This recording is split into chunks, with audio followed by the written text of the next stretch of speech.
말씀은 마태복음 27장 45절부터 50절까지 보시겠습니다.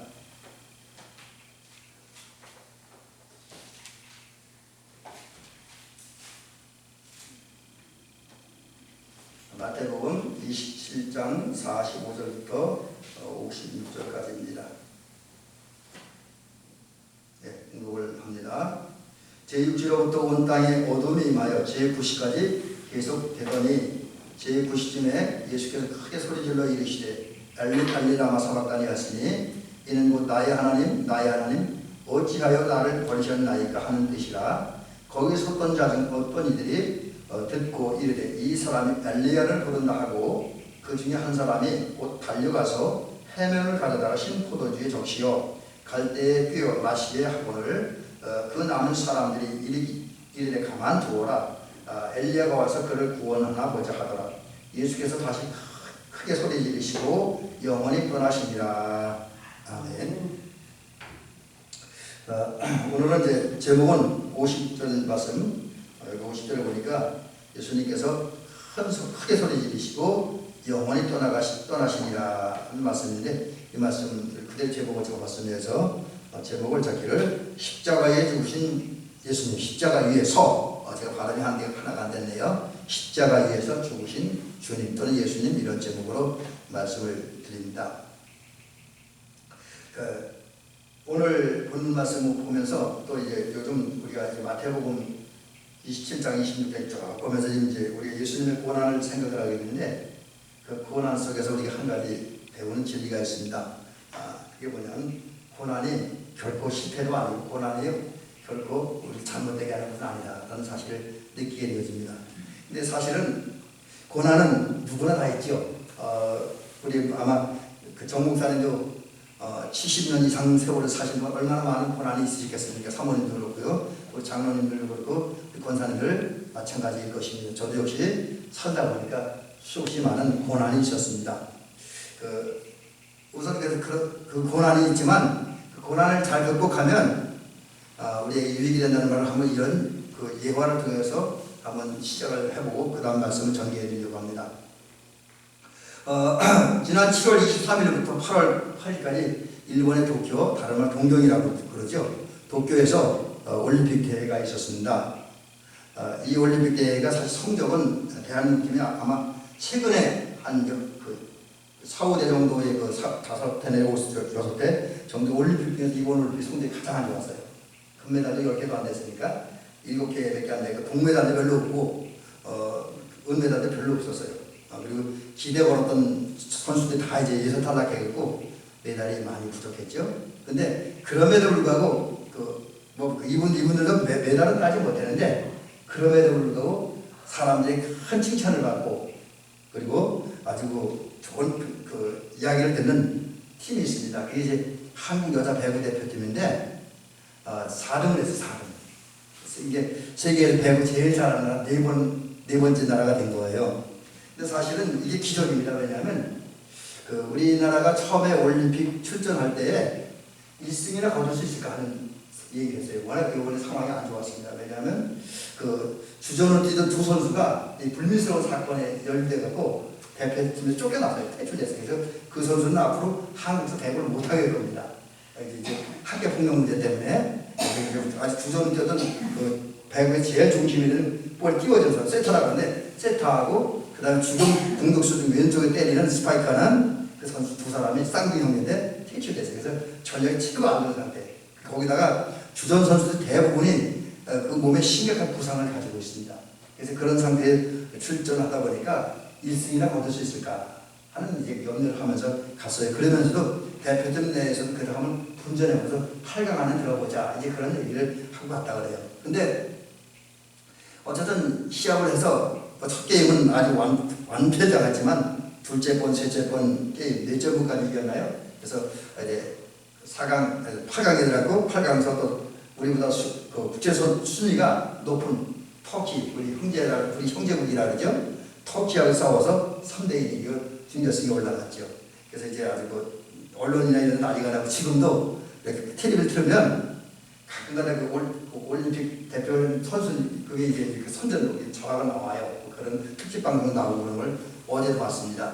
근데 그 제가 아까 조금 전에 우리 선수들이 부상이 많았다는데 실제로 우리 선수들 보면 몸이 정상이던 선수 거의 없었다 그래요. 예를 들면 등번호 4번을 달고 뛴 김민 선수는 그 올림픽 두 달 되기 전에 두 달 전에 무릎 수술해서 무릎이 정상이 아니었다고 합니다. 그 상태에서 다리에 기부술 아니면 뭐 테이프를 붙이고 응급조치하고 시합을 뛰었고요. 그 다음에 이제 그 세터하고 그러니까 그 모든 공이 오면 다 공격하듯 띄워주는 그 세터로 뛰었던 여배선 선수는 손가락 오른쪽 손가락 2개가 부러졌대요. 2개가 부러지니까 8개까지 투수를 하는 어려움이 있었습니다. 그래서 공이 손에 닿다가 찌릿찌릿 아프고 엄청난 고통을 느끼면서 시합을 했다 그래요. 그 다음에 대표팀 주장이었고 또 이제 그 우리나라 주공격수였던 그 김영경 선수는 이 무릎이 허벅지 혈관이 터졌고 혈관이 터진 상태에서 시가 맺힌 그런 모습으로 시합을 하는 것을 봤습니다. 근데 사실 운동선수가 시합을 할 때 부상을 당했다는 게 굉장히 어려운 거예요. 근데 그 부상을 갖고도 투혼을 발휘했습니다. 아주 목숨 걸고 시합을 해서 결국은 이겨서 4강까지 올라갔습니다. 근데 이제 그러면서 하는 얘기가 뭐냐면 대부분의 운동선수들은 몸이 온전한 선수는 거의 없어요. 다 한두 군데 이상은 몸에 다 문제가 있답니다. 근데 이제 많이 뛰다 보니까 이 근육이라든지 인대라든지 아니면 뼈라든지 이런 다 한두 군데씩 문제를 안고 시합을 한다는 거예요. 자, 제가 왜 이 말씀을 드리냐면 운동선수 대부분 각가지 한두 가지 부상을 안고 살아가요. 또 심지어 운동이 끝나면 그 아주 후유증 때문에 엄청 고생들 합니다. 근데 여러분 이렇게 몸에 문제를 안고 운동선수가 살아가는 것처럼 우리 사람들도 살다 보면 문제없이 살아가는 사람이 과연 몇 사람이 되겠습니까? 운동선수들의 몸에 조금 크고 작은 부상이 있는 것처럼 우리 인생들은 70년 살고 80년 살고 90년 살고 100년 살고 또 많이 살면 많이 살수록 그 더 많은 상처, 아픔, 문제, 고난 그걸 가지고 살죠. 인생의 장애물을 안고 살아갑니다.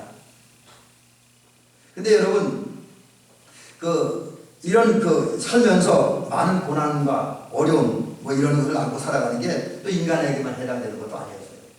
성경을 읽어보면 예수님도 많은 고난을 안고 살아갔습니다.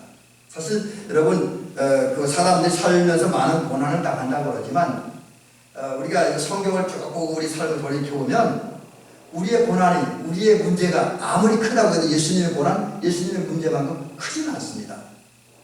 여러분 어떻게 생각하세요? 제가 볼 때 제가 당하는 고난, 저도 지금은 그런 일이 거의 없지만 어릴 때 예수 믿는다고 부모, 형제들, 친구들로부터 많은 따돌림을 당하고 모욕을 당하고 매도맞고 이제 그러면서 신앙생활 했던 기억이 지금도 납니다. 저도 좀 이제 어릴 때 신앙생활 상황은 좋지 않은 상태에서 신앙생활을 했습니다. 근데 제 그 어릴 때 고난 또 지금도 목회하면서 이런저런 크고 작은 어려움을 당하는데 그 어려움이 크다고 해도 예수님의 어려움, 예수님의 고난에 비하면 조족지연이죠. 조족지연이라는 것은 아주 작은 부분에 해당하는 거예요. 아무것도 아니라는 거예요. 실제로 예수님의 생애를 보면 예수님은 태어날 때부터 고난을 당했잖아요. 태어날 때 그 헤롯이 유대인의 왕이 되었다고 그러니까 이 자기 권력에 대한 그 두려움 때문에 권력 유지를 해야 되겠다는 그런 마음, 또 자기 권력을 잃을지도 모른다는 두려움 때문에 그런 것을 미리 이제 예방하느라고 한 게 뭡니까? 2살 이하의 아이들을 다 죽이잖아요. 그것 때문에 예수님 태어나자마자부터 편히 쉴 수 없고 그 태어난 베들레헴을 떠나서 멀리 애굽 땅으로 시신이 가야 했습니다. 그래서 지금도 이집트에 가보면 그 예수님 피난교회가 있죠.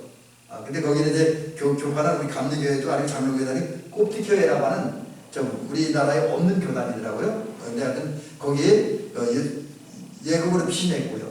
또 돌아와서 이제 30년 동안은 이제 개인적인 삶을 사시고 이제 공생애를 시작할 때부터 어려움이 있었잖아요. 40일 금식하셨죠? 여러분 아무리 기도한다 그래도 40일 금식하는 게 쉬운 건 아니잖아요. 그죠? 40일 금식하는 게 쉬운 건 아닙니다. 또 40일 금식 기도가 끝나니까 마귀에게 3가지 시험을 당하네요. 견디기 힘든 그런 문제 가지고 시험을 당합니다. 그 외에도 예수님이 이제 말씀을 전하시고 가르치시고 또 병자를 고치고 뭐 사람을 대화하고 이런 과정 중에서 예수님의 많은 말씀들이 사실은 그 당시에 종교 지도자들에게 또 군중들에게 환영받는 그런 것은 아니었습니다. 오늘은 여러분 우리가 성공한 사람 하면 특히 목사님 같은 성공한 사람 같은 설교할 때 그 설교를 듣고 막 많은 아멘 아멘 그리고 따르고 존경하고 이럴 때 그분 성공적인 설교자라고 그러잖아요. 그죠?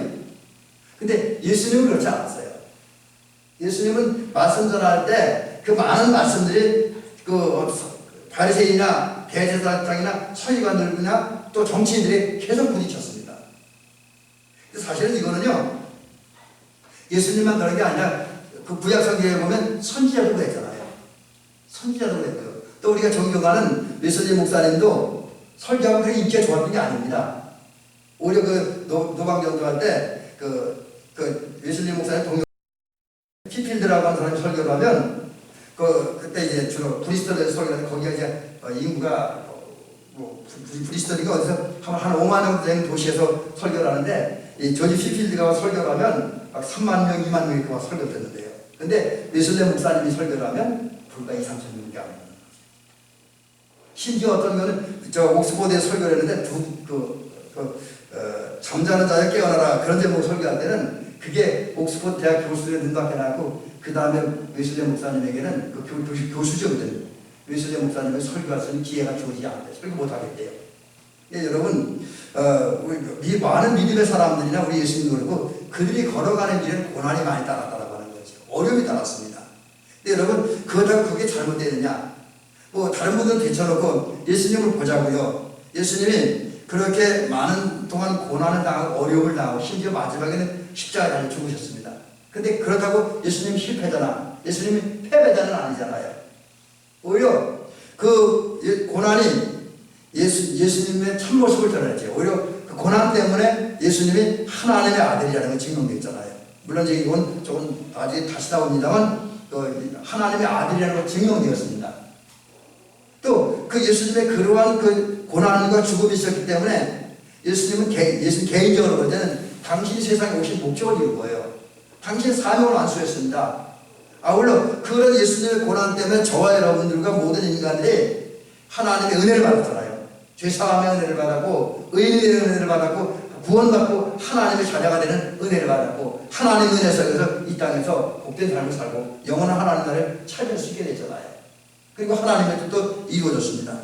그러면서 본다면 주님의 고난은 의미 없는 고난이 아닌 거죠. 오히려 주님의 고난은 예수님 말씀하신 것처럼 모두 다 이루는 예수님의 목적도 예수님의 사명도 인간 구원도 인간의 행복 주는 것도 하나님 나라를 건설하고 확장하고 완성하는 것 또 하나님의 뜻을 이루는 이 모든 일을 다 이루는 것이었다라고 하는 거죠. 그래서 이 고난이라는 게 우리는 물론 힘들게 하는 사실입니다.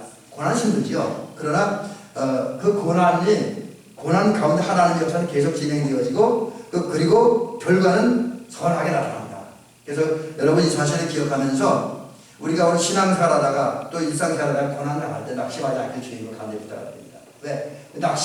고난이 와도 우리 주님 붙들고 또 주님과 함께 살아가면 주님 우리 중에 역사하시고 우리 은혜를 베푸심으로 주님 영광 받으시고 주님의 뜻도 이루어지고 우리들 복된 삶을 살게 될 줄 믿습니다. 그래서 오늘 고난 당한다 하자 승리하는 저와 여러분 되시기 바랍니다. 자, 그러면 이제 예수님께 고난 당하는데 그 고난 가운데 나타난 사건들을 오늘 본문 중에서 좀 살펴보려고 합니다. 그 본문은 한마디로 정리하면 예수님이 십자가에 달리시고 그리고 이제 뭐 중간에 여러 가지 얘기가 있지만 결론을 말씀드리면 십자가에 달려주셔서 죽으셨다는 내용입니다. 근데 그 과정에 있었던 몇 가지 일들을 살펴보면서 고난 가운데서도 당신의 사명을 감당하시고 하나님의 뜻을 이룬 예수님의 모습을 좀 살펴보려고 합니다. 첫 번째는 26장 45절 말씀을 통해서 잠깐 살펴보려고 합니다. 여기는 이제 예수님의 십자가를 달리실 때 계실 때 3시간 사이에 일어난 사건을 기록을 하는데 그 얘기를 좀 살펴보려고 합니다. 이제 우리가 잘 아는 대로 예수님은 빌라도에게서 사형 선고를 받고 십자가를 지고, 물론 중간에 브레네 시몬이 잠깐 십자가를 지기도 했지만 대부분의 거리는 예수님께 십자가를 지고 골고다 언덕에 도착하였어요. 그리고 골고다 언덕에 도착한 후에 예수님은 두 강도와 함께 십자가에 못 박히셨습니다. 근데 성경에 의하면 그 시간이 오늘 본문에 나오지 않아요. 다른 부분에 보면 그 시간이 오전 30입니다. 오전 30이 그냥 유대 시간으로 30입니다. 그러면 이거는 현재 우리 시간으로 보면 오전 9시입니다. 9시. 예수님은 금요일날 우리 시간을 우리 달력으로 보면 금요일날 오전 9시에 십자가에 달리셨어요. 그리고 3시간 동안 십자가에 매달려 계십니다. 그리고 이제 그런 건데 여기 오늘 성경에 보면 6시라고 해요. 6시. 6시는 우리 시간으로 정오입니다. 12시, 난 12시입니다. 난 12시가 됩니다. 이때는 우리가 잘 아는 대로 하루의 중심이잖아요. 모르겠어요. 이 시간을 정확히 계산하면 제가 그까지는 안 살펴봤습니다만, 우리가 하루를 24시간 계산할 때 난 12시, 그리고 뭐 이제 한 2시까지가 한 하루의 중심 아닙니까? 생활하는데, 그리고 이 시간에는 사실 태양빛이 가장 강렬하고 온도가 가장 높은 때 아닙니까? 그 하루 중에 가장 환한 때가 12시에서 한 2시, 3시 그때쯤 됩니다. 그런데 오늘 본문에 보면 그 시간에 예수님께서 십자가에 달리셨어요. 달려 계십니다. 근데 그 달려 계시는 동안에 정오가 되었을 때 어떤 현상이 벌어지냐면, 처음에는 아니었는데 오전 9시부터 12시까지 예수님께서 십자가에 달린 상태 그냥 있었습니다. 근데 12시가 됐을 때 온 땅에 어둠이 임했습니다. 여기서 온 땅이라고 하는 것은 무슨 의미를 가지고 있냐면, 원래 이제 성경어로에는 모든 땅을 의미하는 것인데, 그렇다고 온 세계가 아니라 예수님이 태어나고 활동했던 유대 지경을 말하는 거예요. 유대 땅. 그래서 예수님이 십자가에 달리신 그 시간에, 그리고 그 중에서도 우리 시간에 12시가 되었을 때 유대 지역에 온 땅에 어둠이 임했습니다.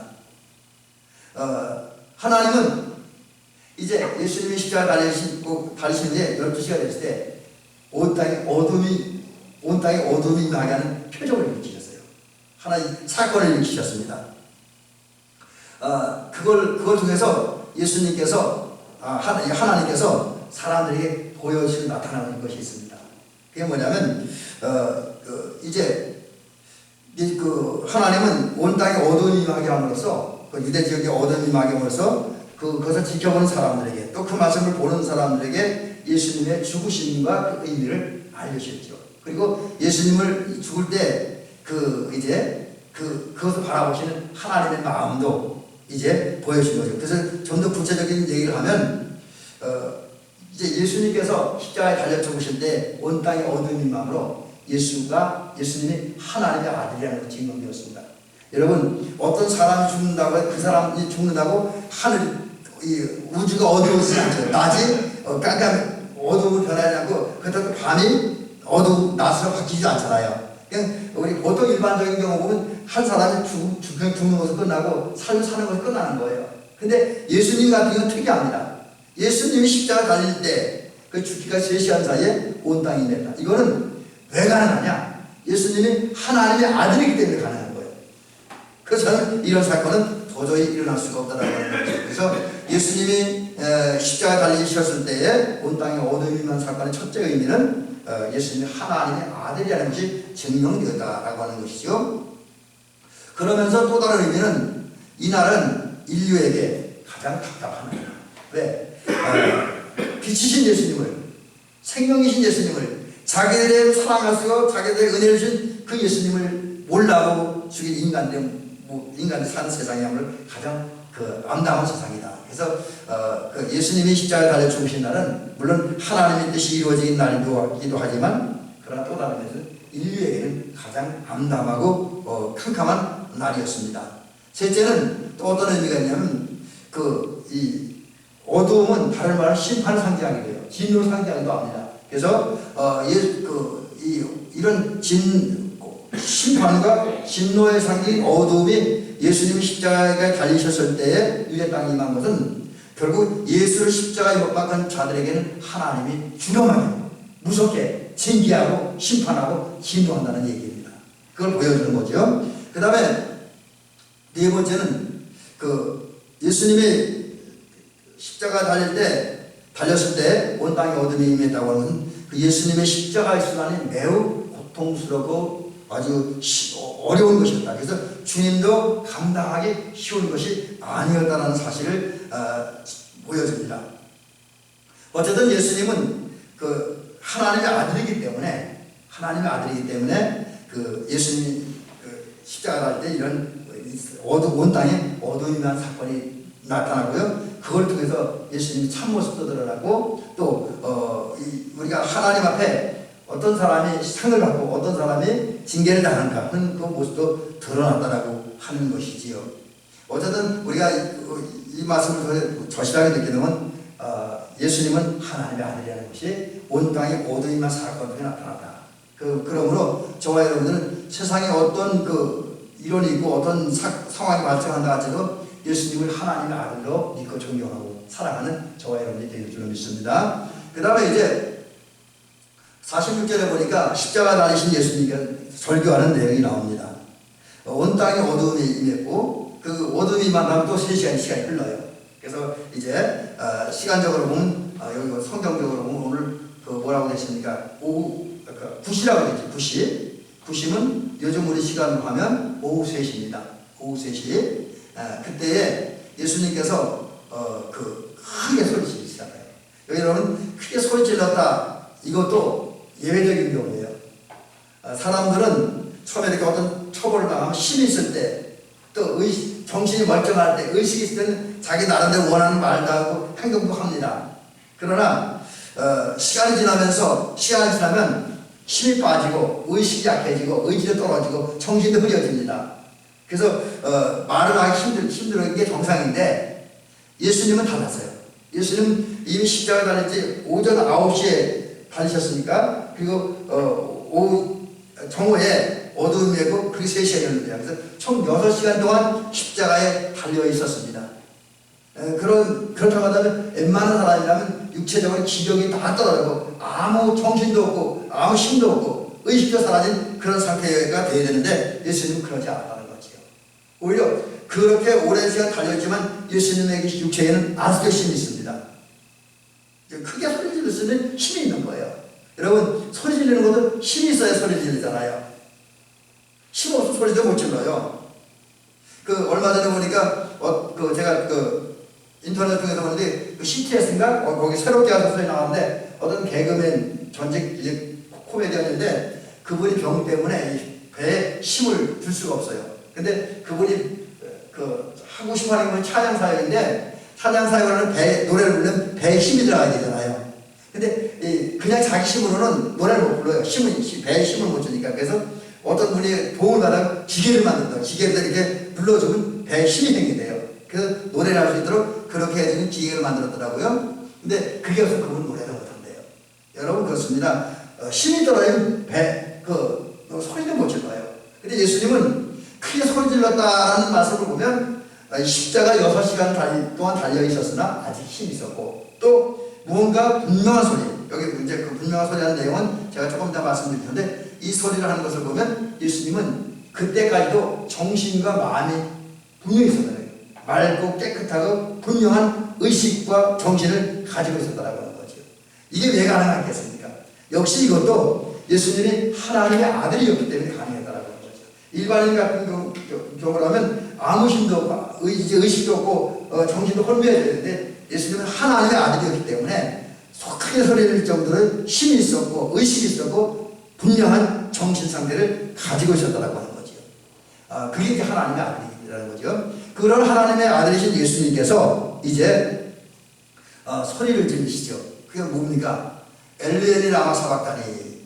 이 말은 기본적으로는 나의 하나님 어찌하여 나를 버리시나이까 라는 뜻입니다. 근데 여러분 여기서 우리가 어찌하여 나를 버리시나이까 라는 말씀에 초점을 맞춰놓고 하면 그 말씀을 잠시 살펴보고 묵상할 필요가 있습니다.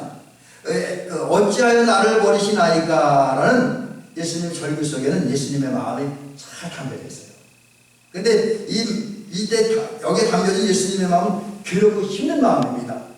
어떤 면에서 그러냐? 이제 몇 가지 면에서 그런데, 첫째로 예수님은 십자가 달려 계시는 순간 6시간 동안, 짧게는 6시간이에요.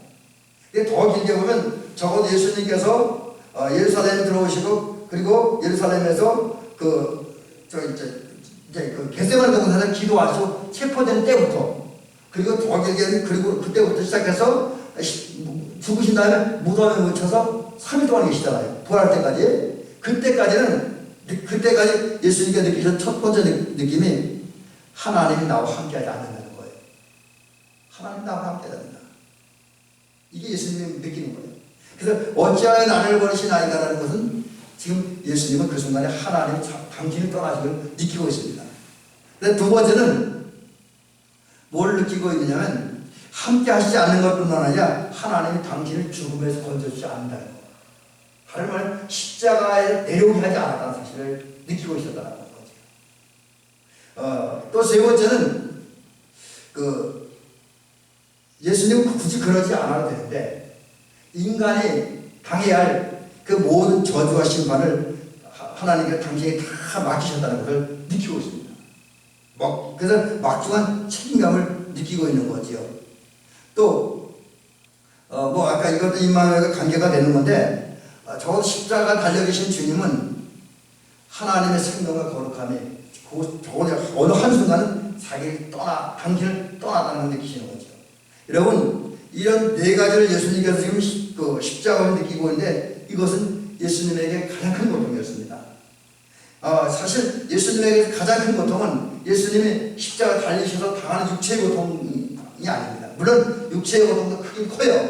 괴롭긴 합니다. 근데 예수님의 진정한 고통은 당신이 가장 사랑하시고 당신이 가장 믿는 하나님 아버지께서 당신과 함께 하시고 당신을 구속하지 않고 당신이 떠났다는 이것이 주님께는 가장 괴로운 거예요.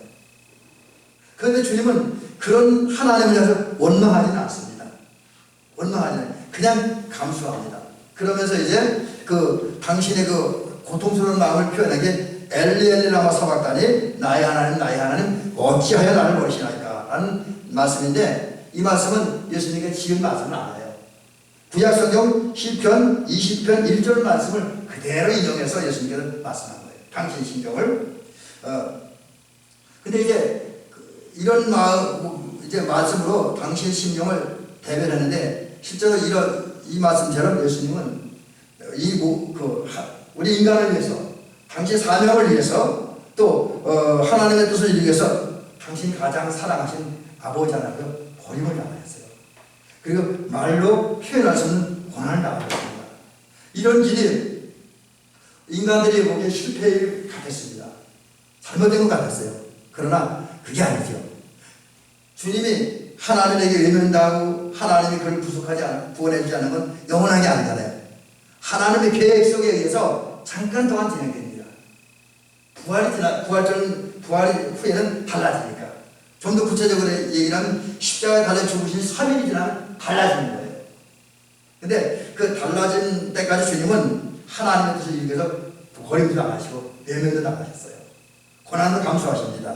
여러분, 우리가 본받아야 될 삶이 이런 삶이 아닌가 여겨집니다. 얼마 전에 제가 그런 설교를 중에 그런 아주 의미 있는 문구를 들었어요. 말씀을 들었는데, 만나교회 김병삼 목사님이 그 교회 주일 낮설교를 하는 가운데 그런 말씀을 하시더라고요. 우리 인생이 사는 목적은 성공을 위해 사는 게 아니라는 거지요. 성공을 위해 사는 게 아니라 승리하게 사는 것이다. 사명을 감당하게 사는 것이다. 그런 얘기를 하더라고요. 여러분, 사람은 다 뭘 하면 성공하기를 원해요. 목사님들 목회하면 목회에 성공하기를 원하고, 사업하는 사람들은 사업에 성공하기를 원합니다. 성공한다는 것은 여러 가지 의미가 있겠지만 대부분의 사람들이 자기가 바라고 자기가 기대하고 자기가 꿈꾸는 것이 이루어지면 성공했다라고 이야기해요. 근데 김병삼 목사님 통해 들은 얘기는 그게 아니라, 우리 인생이 사는 목적은 그런 자기가 원하고 꿈꾸는 것을 이루게 하는 것이 아니라 적어도 자기가 신앙인으로서 진정한 승리를 위해서 사는 것이다. 그리고 또 신앙인으로서 자기가 섬기는 자기의 구주가 되시는 자기 아버지가 되시는 자기 왕이 되시는 하나님을 기쁘게 해드리고 그분께 영광 돌리고 또 그러기 위해서 그분이 주신 삶을 완수하게 사는 것이다. 그렇게 이야기하는 말씀을 들었는데 역시 그렇습니다. 예수님도 아예 그렇게 살았어요. 예수님도 오신 것이 당신의 성공을 위해 오신 것이 아니라 하나님의 뜻을 이루게 오셨고 하나님의 뜻을 이루기 위해서 사셨습니다. 그리고 하나님의 뜻을 이루기 위해서 특별히 오늘 본문에 보니까 하나님은 한순간이지만 버림도 당하고 외로움도 느끼고 이제 살려주는 하나님의 은혜도 받지 않는 그런 삶을 살렸다라고 하는 거죠.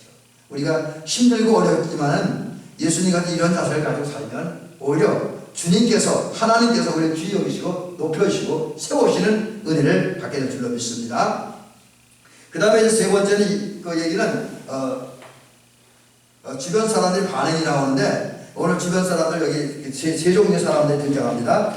여기 보니까 제일 먼저 등장하는 게 40절에 보니까 거기서는 어떤 사람들의 조롱입니다. 이분들에게 예수님이 조롱을 받아요. 그럼 여기 거기 서는 사람이란 누굴 말하냐면 거기서는 어떤 사람은 유대인들을 말합니다. 근데 유대인들 모든 유대인들을 말하는 게 아니라 사도행전에 보면 그 6장에 보면 그런 얘기죠. 그 초대교회나 예루살렘 교회는 문제가 생기잖아요. 히브리파 유대인과 헬라파 유대인이 나오잖아요. 이제 헬라파 히브리파는 늘 히브리 민족의 전통과 사상과 문화 이런 걸 다 지키는 또 혈통의 순수성도 지키는 그러니까 뭐 이방 여자들 결혼하거나 이방 남자나 결혼하거나 뭐 이방 지역에 살지 않고 그냥 정말 히브리 민족만의 어떤 전통과 문화를 지키는 그 신앙을 지키는 사람들이라고 할 수가 있습니다. 근데 헬라파 유대인들 또는 그리스파 유대인들이라고 하는데 이분들은 이방인들과 좀 섞였어. 그래서 어떤 뭐 상황에 따라 국제 결혼을 했고 다른 사람들과 결혼도 했고 다른 지역에 살다 보니까 다른 문화와 사상의 학문에 젖어서 사는 사람들입니다. 유대 히브리적인 것도 있고 이방적인 것도 있는 짬뽕되어서 살아간 사람들이다. 좀 극단적으로 얘기하면 그렇게 사는 사람들이죠. 근데 이런 헬라파 유대인들 그 이방 많이 섞여 있는 그런 유대인들이 그래도 엘리야 선지자에게는 관심이 많았다고 해요. 그리고 엘리야 선지자에 대해서는 비교적 잘 알았습니다. 이러한 그 헬라파 유대인들은 가지고 있는 생각 중에 신앙이 어떤 것이 있었냐면 자기들이 어려움을 당할 때 엘리야 선지자가 와서 엘리야 선지자는 죽지 않고 승천했잖아요. 그 엘리야 선지자가 와서 자기들을 어려움에서 건져 주실 것이라는 생각을 갖고 있었대. 그런 생각, 그런 믿음, 그런 기대를 가지고 살았다고 하는 거죠. 원래 그 엘리야 선지자는 북쪽 이스라엘 사람이잖아요. 남쪽 유다 사람이 아니라 아하방 이세벨 그 왕비가 이제 북쪽 왕이고 북쪽 이스라엘 왕이고 북쪽 이스라엘 왕비였어요. 그러니까 거기서 엘리야 선지자는 활동을 했습니다. 그러니까 그런 선지자이기 때문에 헬라파 유대인들 비록 비교적 북쪽 사람들이 엘리야 선지자에게 대해서 많이 관심을 가졌고 그분이 살아있으니까 죽지 않고 승천했으니까 어려움 당하는 자기들을 도와줄 것이다. 이런 생각을 가지고 있었습니다. 그런 생각을 가지고 있었던 그 헬라파 유대인들은 예수님이 엘리야라고 사박하니라고 하는데 이 엘리를 그냥 엘리만 받아들인 것이 아니라 그걸 엘리야를 잘못 알아들었다는 그런 증거도 있다고 그러더라고요. 근데 어쨌든 이 사람들은 예수님께 절규한 예수님께서 나의 하나님 어찌 나를 버리십니까? 라는 절규를 하면 그 절규를 듣고 엘리야 선지자가 와서 예수님을 건져주지 않을까 그런 생각을 하면서 지켜보았다라고 하는 거죠. 근데 여러분 이런 거기 서는 사람들 헬라파 유대인의 생각은 주님의 뜻과 하나님의 뜻과는 전혀 다른 거지요. 주님은 하나님의 뜻은 예수님이 십자가에 달려 죽는 거예요. 또 주님도 그렇게 하기를 결정을 하고 결단하셨습니다. 근데 이 헬라파 유대인들 이분들 오늘 본문에 거기서는 어떤 사람들은 그런 주님과 전혀 다른 생각을 갖고 있습니다. 왜 그렇겠습니까? 왜 그러냐면 그들은 주님을 몰라요. 왜? 예수님께서 갈릴리 중심으로 와서 사역할 때 그분 곁에 머물러 있지 않고 그분의 말씀을 듣지 않고 그분이 하는 일을 보지 못했고 그분과 어울리지 않았습니다. 그러다 보니까 주님을 모르잖아요. 자기들의 관념만 가지고 생각하다 보니까 이런 잘못을 범하고있다라는 것이죠. 그래서 우리가 적어도 우리 신앙을 살면서 거기서는 어떤 사람들 같이 주님의 마음과 주님의 뜻을 모르고 그 주님께 전혀 다른 모습으로 살아가는 우리들이 되어서는 안 된다라고 하는 거지요. 그러기 위해서 저와 여러분들 늘 예수님께 와야 됩니다. 예수님께 와야 되고 또 예수님 앞에 엎드려서 기도한 결과로 은혜와 성령으로 충만해야 됩니다. 그런 후에 보혜 성령의 인도하심을 따라 성경을 읽고 말씀을 듣고 그 다음에 어떤 영적 그 훈련을 받는 가운데 영적 지혜를 가지고 줄로 믿습니다. 그리고 하나님을 바로 알아야 됩니다. 그래서 그런 후에 하나님 마음에 들고 하나님 뜻에 합한 생각을 하고 마음을 갖고 말하며 살아가는 저와 여러분들 되시기를 주의 이름으로 간절히 부탁을 드립니다. 그 다음에 여기 예수님이 십자가 달릴 때 예수님을 조롱한 또 한 사람이 등장하는데 한 사람이라고 했습니다. 이 한 사람은 사실 어떤 자료들과 특별한 건 없는데 제가 이렇게 쭉 읽으면서 느끼니까 뭐냐면 그 예수님 십자가에 달려셨을 때 그 예수님을 호위하고 지키기 위해서 따라온 로마 군병 중에 한 사람입니다. 로마 군병 중에 한 사람인데 이런 사람이 한 일이 뭐냐면 여기 해면을 흰포도에 적시어서 예수님의 입에 댔다라고 하는 거죠. 그건 뭐냐면 이유는 그 흰포도를 이렇게 넣어서 입에 탁 대주면 고통을 조금 이렇게 약하게 하는 그런 기능을 한다라고 합니다.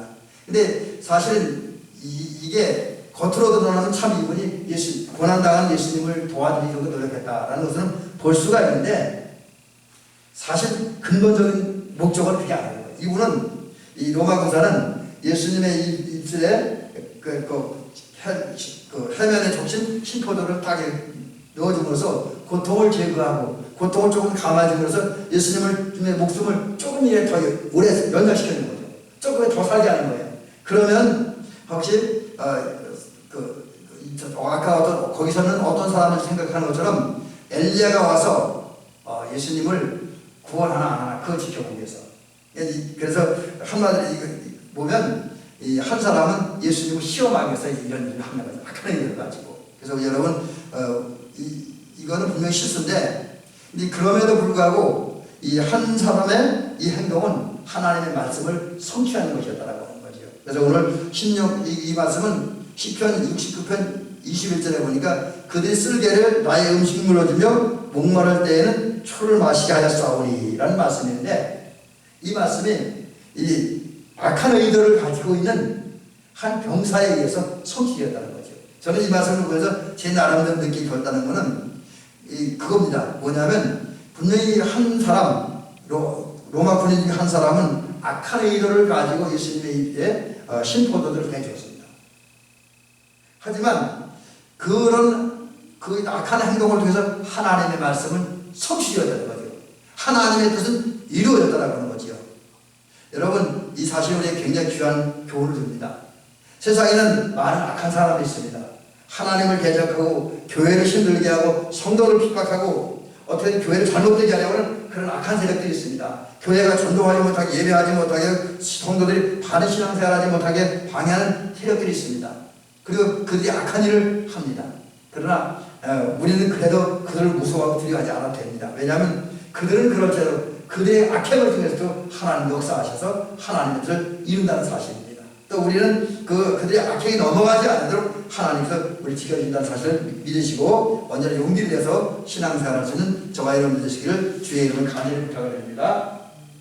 그 다음에 이제 여기 오늘 이 49절을 통해서 발견하는 말씀인데 십자가에 달리신 예수님을 조롱하는 또 한 사람의 또 한 무리의 사람들이 등장을 합니다. 여기 보면 남은 사람들이라고 했습니다. 남은 사람들. 이 남은 사람들은 대체로 누구냐면 예수님 주변에 십자가 달린 예수님 주변에 섰던 로마 군인들 또 그 주변에 섰던 군중들 이 군중들 가운데는 예수님을 죽이려고 음모를 꾸미는 사내들인 공에 동조한 사람도 있을 것이고 그냥 또 이렇게 어떤 사건이 벌어지니까 사건 구경을 하기 위해서 몰려온 사람들입니다. 그래서 한마디로 정리하면 남은 사람들은 예수님 주변에는 구경꾼들이라고 볼 수 있고 군중들이라고 볼 수가 있습니다. 이런 사람들은 어떤 한 군사가 이제 해면을 흰포도에 적셔 예수님의 입술에 대는 것을 보면서 그렇게 얘기합니다. 가만두어라. 엘리야가 저를 구원하나 보자. 이렇게 이야기를 합니다. 이 가만두라는 말은 내버려두라는 거예요. 저 십자가 달린 예수가 어떻게 되는지 죽든지 살든지 고난당하든지 상관하지 마자. 내버려 두자. 그런 겁니다. 그러면 어쩌면 다른 분사, 그게 해면을 적시어, 해면 포도에 적시어 예수님이 입술에 든 그 분사가 말한 대로 엘리야가 도울지 모르게 어떻게 돕는지 아닌지 그거나 구경하자. 이렇게 얘기를 합니다. 그래서 이 사람들의 말은 사실은 예수님을 반대하는 것도 아니고, 그렇다고 예수님 입장에서 얘기하는 것도 중간에서 중간에서 그냥 이것저것 하지 말고 그냥 대여자는 걸 하나 구경하자. 뭐 그런 얘기를 하고 있습니다.